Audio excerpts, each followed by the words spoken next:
Going on this journey together. This is going to be the Mashiach series, the Jewish Messiah. We're going to be revealing together, going through essentially what is the job qualification of being Mashiach. So if anybody here thinks that they are the Messiah, so we could speak afterwards privately. But if anybody is thinking, or anybody approaches you and says, well, I'm the Mashiach, so you have to open up a Rambam, and you have to very carefully, methodically go with them through the job description of what does it mean to be the Mashiach, and why did we get to this point in our journey. As we were going through the Rambam's 13 principles, and principle number 12 is an imamin be'emunah shleima. I believe with absolute clear conviction that bias HaMashiach and the coming of the Messiah, ve'yafal pi sheyitmameh, and even though that he may not have come yet, I am anticipating and I'm yearning and I am in the process of bringing Mashiach into the world through my Torah and my mitzvahs. And the Rambam ends his entire magnum opus of Mishnah Torah with all the laws of Mashiach.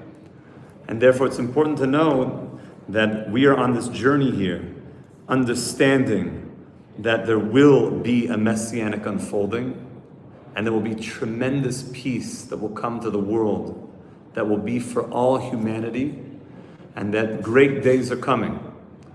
We are in the footsteps of it. It's called Ikfisa de Mashiach. We're in this period of time that's the lead up to Mashiach and to the Messiah.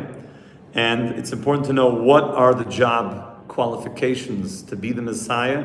What does it mean to have a Messianic unfolding? And also, how do we identify those that are the false Messiahs?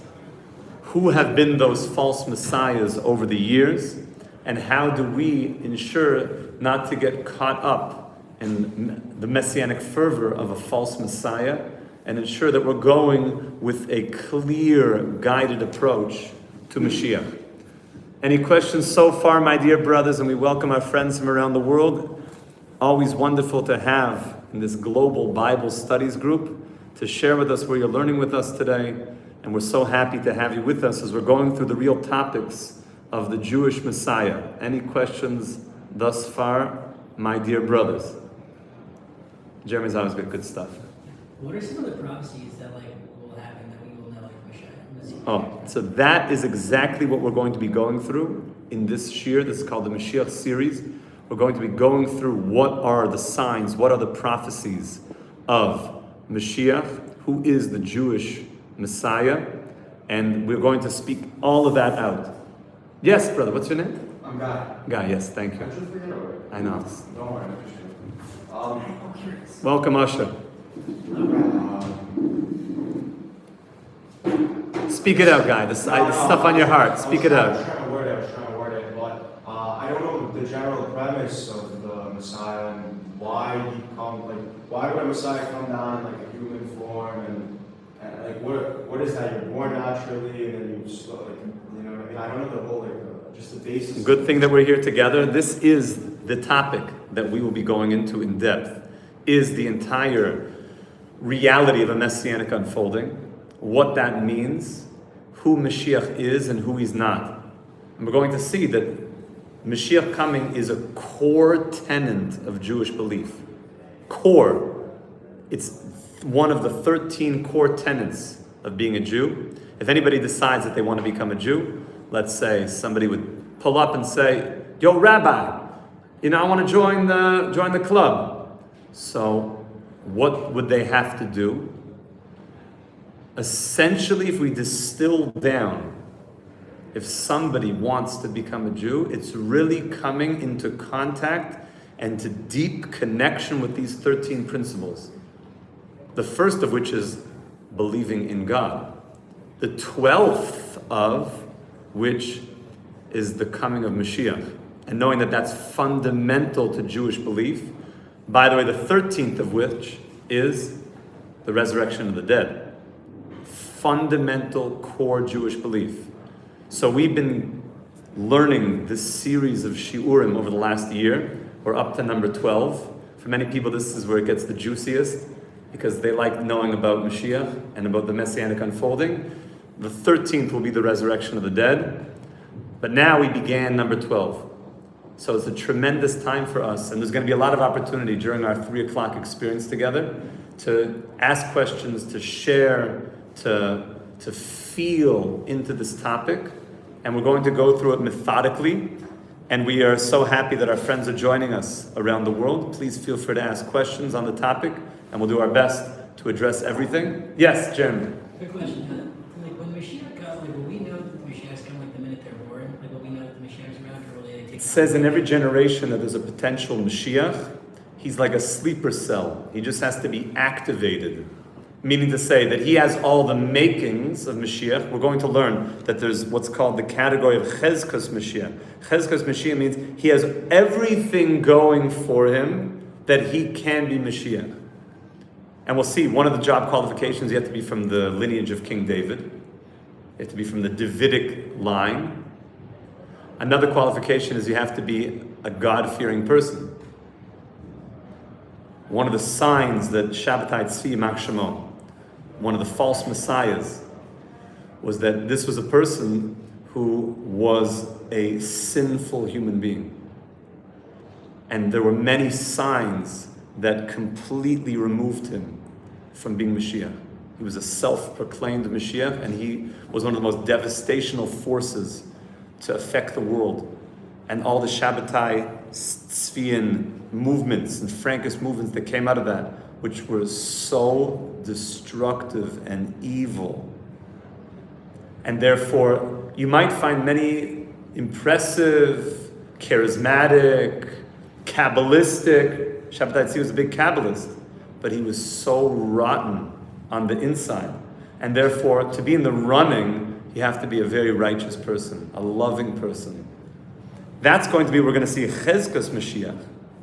There are people that are in the running that have the qualifications to be Mashiach. We're also going to see who's definitely not the Mashiach. And we're going to speak that out. And the Rambam is going to name names, and we're going to see who were these false messiahs. And then we're going to speak about, so who really is the real Mashiach? And the Rambam is going to go through a list of biblical sources, going through the prophet Isaiah and going through other prophecies in Ezekiel and the great prophets, and sharing the verses from the prophets of what Mashiach has to do and who the real Mashiach is.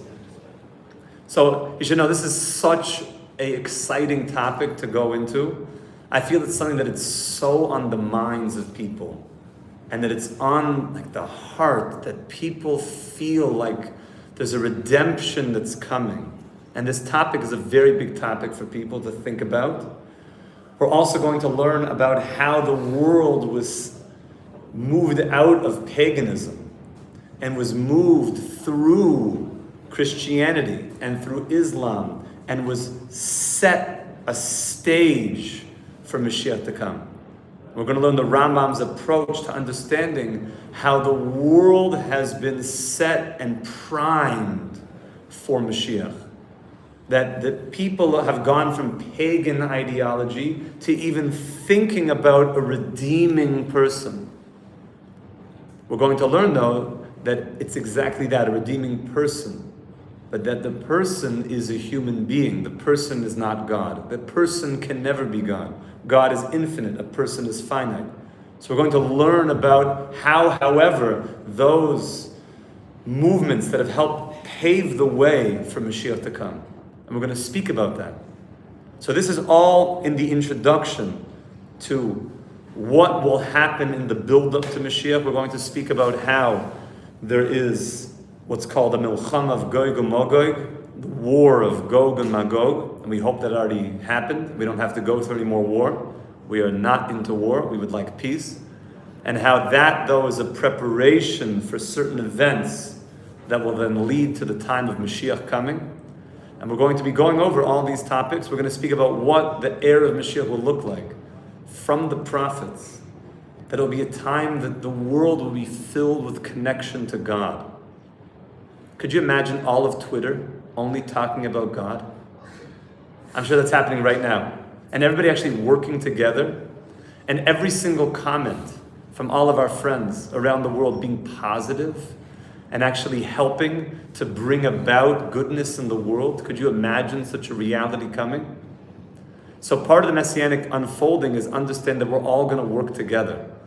It's going to be a time of so much goodness flooding the world. People really seeing the good in others, working together, seeing the good. So these are very beautiful things. So Mashiach is going to be the ultimate, he's going to be a king, as we're going to learn. He's going to be the ultimate force that's going to be so unifying. And he's also going to be a human being of absolute truth. And as much as the haters will hate, he will be a person that will stand up for truth in the world. And truth will be that he will hold the Torah as the ultimate truth and never waver from it. So much so that he will keep a Torah bound to him, as is the mitzvahs of the kings of Israel, to write an additional Sefer Torah and to keep that Torah bound on them. In other words, saying that I know that I'm the king, but I don't budge if the King of Kings doesn't want me to budge. This is the type of Messianic figure we're talking about. Mashiach is a very humble person. Mashiach is going to be, in the words of the prophets, what's called a Pele Yoetz. One of the names of Mashiach is the wondrous advisor. He's going to be the person that has the best advice for you. You know, sometimes you go and visit somebody and they give you good advice. Mashiach is going to have the best advice. It says also in the days of Mashiach that people, Yomim she'ein behen chayfetz, that people will start losing free will. Why will they start losing free will? Because God will be so obvious to everybody. They'll also be ushering in a time there'll be no more converts. There'll be no more converts in the times of Mashiach. As free will is taken away, if a person wants to convert, so that is the meaning behind that, is that there's free will. That I could choose this or I could choose something else. The meaning behind having an opportunity of choosing to convert is meaningful because it's a choice. But in the times of Mashiach, when free will is going to start to dissipate, and it's going to be Yomim she'ein behem chayfetz, days where there's no more free will pull in different directions, there'll be no more converts at that time. And it will be a time, as we're going to see from the Rambam, that will usher in days where we will spend our days learning Torah and getting close to God. Also, we'll have to point out that the days of Mashiach are not the world to come. The world to come is its own period of time, which comes after Yemais Mashiach. The days of Mashiach are in this world. So in this world that you and I could be learning Torah and steiging it up, this will be setting us up that we'll have merit for the world to come. Because the world to come is all Torah. Tzadikim yoshvim ba'atrei seim b'rashem. The tzadikim are sitting with crowns on their heads, learning Torah, getting close to God, closer and closer. How long will it take you to get close to infinity? Infinity. So it's going to be a long journey. We're going to be for infinity, getting close to the infinite.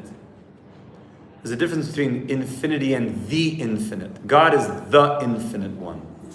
A sequence of numbers that goes on forever is not the infinite, because there's a finite amount of space. There's this number and that number. God is the infinity. So for infinity, we'll be getting close to the infinite one. What will we have in order to develop that relationship? We'll only have the Torah that we learned and the mitzvahs and the good deeds that we did. So the era of Mashiach is going to be a time in this world of such global peace that we're going to have the opportunity to sit and learn and grow and work together in order that in the world to come we'll be able to cast into the infinite. So these are some of the things as we're introducing the topic of Mashiach. Any questions from our dear brothers so far? Hit it. Why would we look forward to the Messianic? Because it seems like then when we lose our free will, we lose the ability to achieve further. Okay, so this is one of the most famous questions. It's like, why would I want Mashiach to come if I don't have free will anymore and then my decisions aren't meaningful? So the answer to that question is, you can't be selfish. Mashiach means peace for humanity. We want peace. We want to see an end to evil immediately. We want to see a world of human beings working together, growing together, unifying under the one God. So I won't have as much merit because I'm not choosing and making the hard decisions anymore. So be it. I would rather have global peace and blessing for humanity.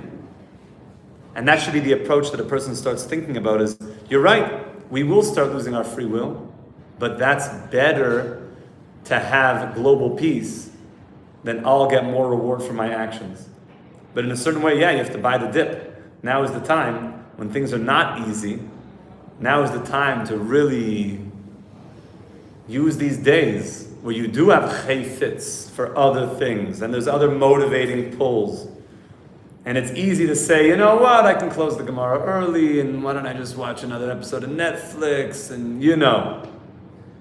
maybe it's the time to just say no to the Yetzer Hara, and to say, I want to learn more. And when people are saying, why don't you come out to the club? When are you guys going? Friday night. Just say no to drugs. And really what I want is to keep Shabbos. When Mashiach comes, all we're going to want is Shabbos. But now where there's a challenge to keeping Shabbos. So there's a tremendous opportunity now. A tremendous opportunity is to really use this time where it's not always so easy. There's a lot of challenge. So this is really the beginning of the Mashiach series. Yeah, Guy, you want to ask something? Sorry. Just vibing. Just vibes. It's good vibing. I also like vibing. And we're going to be going on this series together just to see in this chapter what we're going to be learning. And if anybody's interested in learning with us inside, I would suggest that you guys get a Rambam. A Rambam Mishnah Torah. This is the Rambam for our friends around the world that are interested. This is the Rambam. The Rambam Shoftim, and we're in the chapter of the kings, the laws of kings. Right at the end, the last book in the Rambam talks about Mashiach for 2 chapters, speaking about Mashiach and the whole Messianic unfolding and the Jewish Messiah. And this chapter, we're going to be going over the following laws. So it begins, the Rambam is going to explain the actions of Mashiach, the King Mashiach, King Messiah, what's going to happen in his days, the necessity that you and I, from our perspective, are energetically connected to Messianic thinking. That's also part of this. It's not like, I'm waiting at a bus and one day Messiah is going to come, it's going to be great. But that I'm actively thinking and working and building towards that. That I'm living like a Messianic mindset. And if somebody asks you, so when's Mashiach coming? You got to say today. Today. He's got to come today. That you're living with like that level of excitement. That we want to see peace in the world. We want to see an end to evil. And part of that we're going to see in the first halacha is that there's going to be an ingathering of the exiles. That's a fundamental part of this, is that there's going to be an ingathering of the exiles. That we're going to come home once and for all. An ingathering of the exiles. And Melech HaMashiach is going to come and be a savior for Yisrael, we're going to see. In the next halacha, we're going to learn the mitzvahs of Arei Miklat, that we're going to see the land of Eretz Yisrael. We're going to learn about the land of Eretz Yisrael and the cities of refuge. And we're going to see that the kingdom, Mashiach is going to be a king. We're going to see the return of a kingdom. We're going to see the return of a kingdom of goodness, a kingdom of beauty, and a kingdom connected to Hashem's Torah. In Halacha Gimel, we're going to learn that Mashiach does not need to do miracles, even though he can. And be careful of false messiahs who show you a bunch of miracles and show you maybe a few magic tricks and convince you of things. His job description is much more profound than just a couple miracles that he could pull out of his hat. And we're going to warn of being very, very careful of getting fooled by false messiahs. And halacha dalid, in the fourth halacha, we're going to learn what are the signs of Mashiach, what's called chezkas Mashiach, who are some of the symbolic symbols that are qualities and characteristics of Mashiach, and then how we'll know that someone is for sure Mashiach, which means there's a very clear job description. So somebody goes over you on the street in Times Square and is holding a sign, it's like, I am the Messiah. So you'll be able to ask him all the questions to know if in fact he's the one. Usually you meet a couple in the old city walking in, a few Mashiachs on the way in, and you'll be able to ask him the basic questions to discern if in fact that this is the real Mashiach or not. And in the end of this halacha, we're going to see interesting verses from the book of Daniel. The prophet Daniel, which already prophesied that there would be false messiahs. And we're going to learn some of the telltale signs of being careful of false messiahs and some of the signs that would come up of being aware of false messiahs and how to be aware of what are the true signs of Mashiach. So there's some very exciting content coming. This is all in the Rambam, my friends. And Bezrat Hashem, if people have one-on-ones, they could go. I'm going to begin. Does anybody here have the one-on-one slots? My one-on-one is up in Sfas right now. So I'll continue for a few minutes if you guys want. So says the Rambam. We welcome all of our friends around the world. If you have questions, we're happy to try to address some of them b'siyata d'shmaya. So let's begin halacha aleph. So says the Rambam, HaMelech HaMashiach. Mashiach is a king. The Messiah is a king. It's important that that is laid out, which also means that he's a political person. Kings are political figures. But as we'll see, Mashiach is a big tzaddik. He's a very righteous person. He's a person that is so deeply connected to God's Torah and doesn't sell out for any political gains. So whatever people may think about politicians or political figures, so it's probably not the same, and you should probably not put any of those identifications, because usually political figures drain the swamp. It's not usually so, the backbone is a bit, wobbly. Mashiach is solid. He says, I'm not for sale. I work for God, nothing to talk about. But at the same time, he's a melech. He's a king. So Melech HaMashiach. Osed Lamoid will get up. Ulachser Malchus David Liyoshna.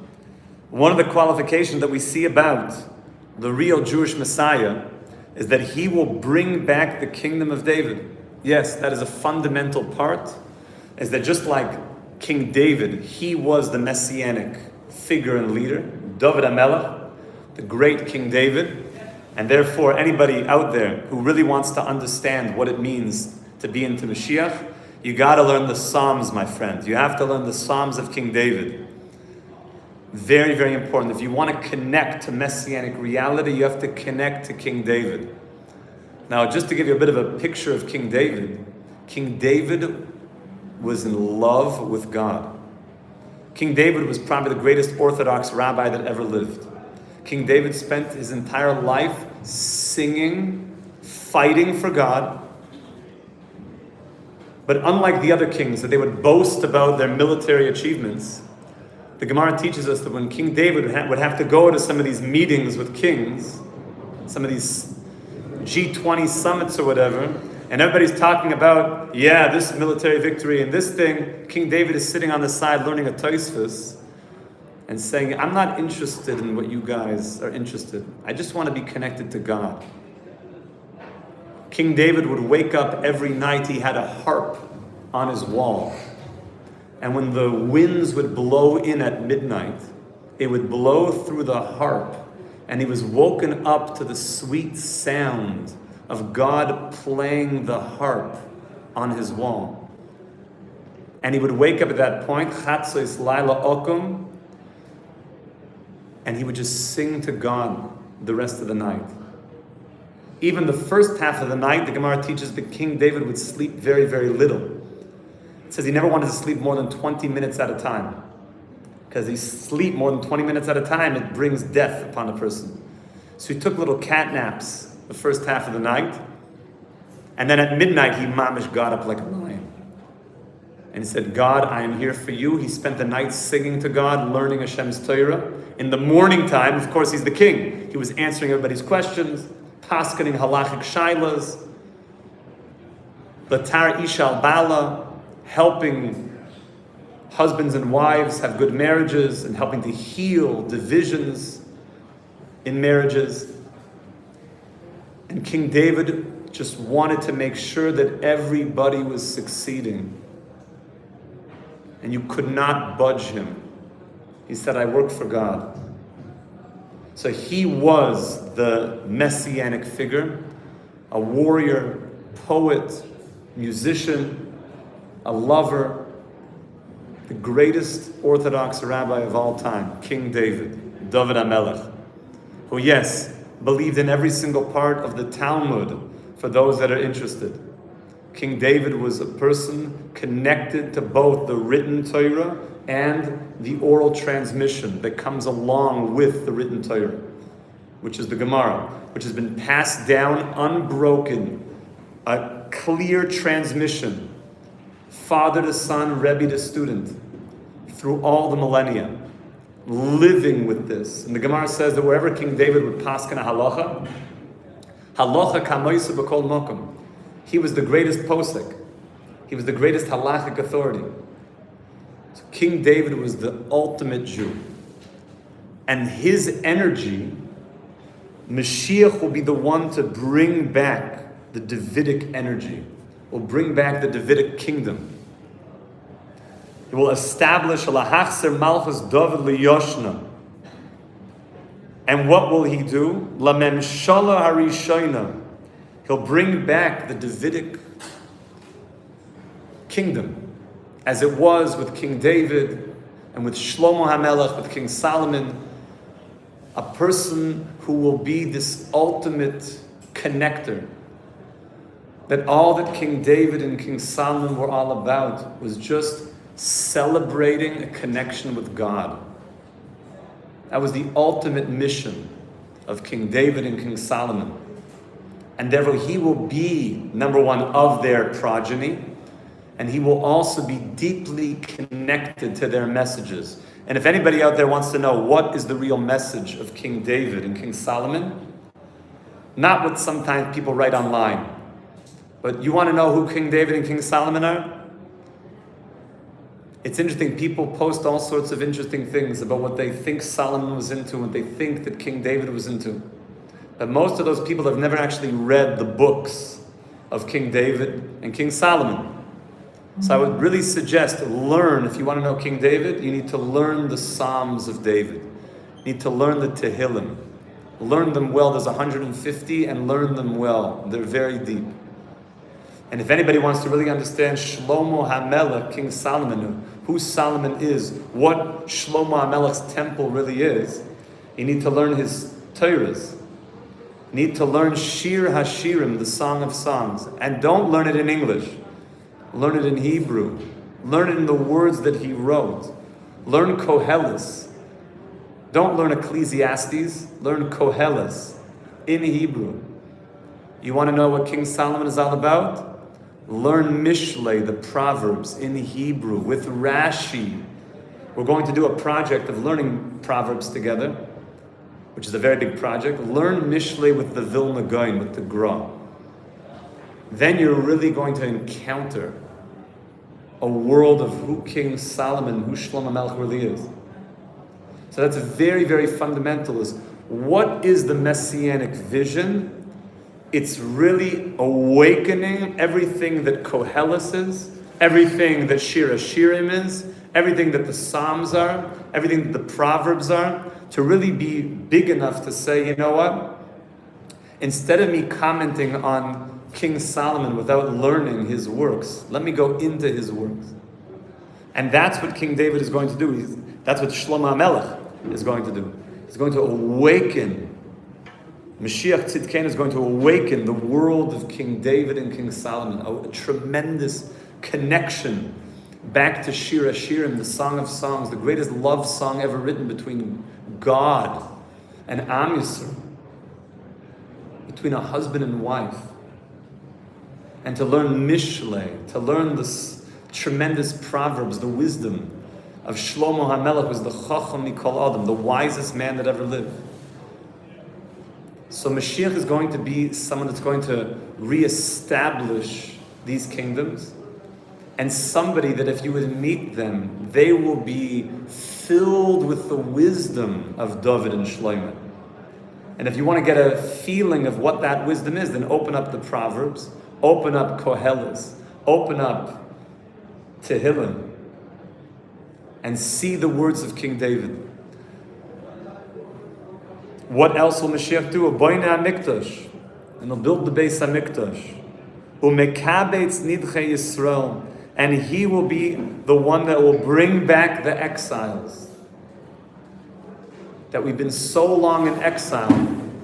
Now the Jewish nation has very long-term memory, and even though we've been in exile for thousands of years, we have not lost our excitement and our fervor for the great days of Mashiach and the great days of peace, as we're going to see, the peace that will reign in the world during that time.